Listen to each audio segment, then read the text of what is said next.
பாமக நிறுவனர் ராமதாசுக்கு போட்டியாக தற்பொழுது பனையூரில் இருக்கக்கூடிய பாமக அலுவலகத்தில் கட்சியினுடைய தலைவர் நிர்வாக குழு கூட்டத்தை கூட்டியிருக்கிறார். இந்த ஆலோசனை கூட்டத்தை பொறுத்தவரை பாமகவினுடைய பொதுச் செயலாளர் வடிவேல் ராவணன், பொருளாளர் திலகபாமா, வழக்கறிஞர் பாலு, அதே போல பாமகவில் இருக்கக்கூடிய 5 சட்டமன்ற உறுப்பினர்களில் 3 சட்டமன்ற உறுப்பினர்கள் தற்பொழுது அன்புமணி நடத்தக்கூடிய இந்த நிர்வாக குழு கூட்டத்தில் கலந்து கொண்டிருக்கிறார்கள். 3 தினங்களுக்கு முன்பாகத்தான் ராமதாஸ் தலைமையில் இந்த நிர்வாக குழு கூட்டம் நடைபெற்றது.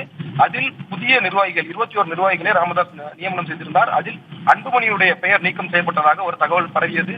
அதற்கு ராமதாஸ் தரப்பும் மறுப்பு தெரிவித்திருந்தார்கள். இந்த நிலையில் தான் இன்று காலையில் செயற்குழு கூட்டத்தை தைலாபுரத்தில் பாமகவினுடைய நிறுவனர் ராமதாஸ் கூட்டியிருந்தார். அதில் அன்புமணிக்கு எதிராக பல்வேறு கண்டன தீர்மானங்களை நிறைவேற்றிருந்தார்.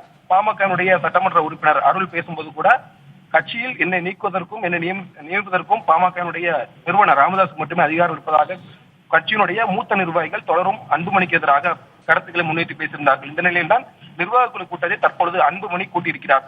தொடர்ச்சியாக தான் பொதுக்குழு கூட்டம், செயற்குழு கூட்டம், நிர்வாக குழு கூட்டம் என 3 கூட்டங்களை நடத்தி இதில் யாருக்கு அதிகாரம் இருப்பது என்பது போன்ற கருத்துக்களை எல்லாம் ஆவணங்களாக பதிவு செய்து தேர்தல் ஆணையத்தில் நியமிக்க என்பது பாமகவுடைய சட்ட விதிகளில் இருக்கிறது. அதன் அடிப்படையில் தான் ஒவ்வொரு தரப்பும், அதாவது பாமகவுடைய நிறுவனர் ராமதாசும் பாமகவுடைய தலைவர் அன்புமணியும் தொடர்ந்து போட்டி போட்டுக் கொண்டு கூட்டத்தை நடத்தி வருகிறார்கள்.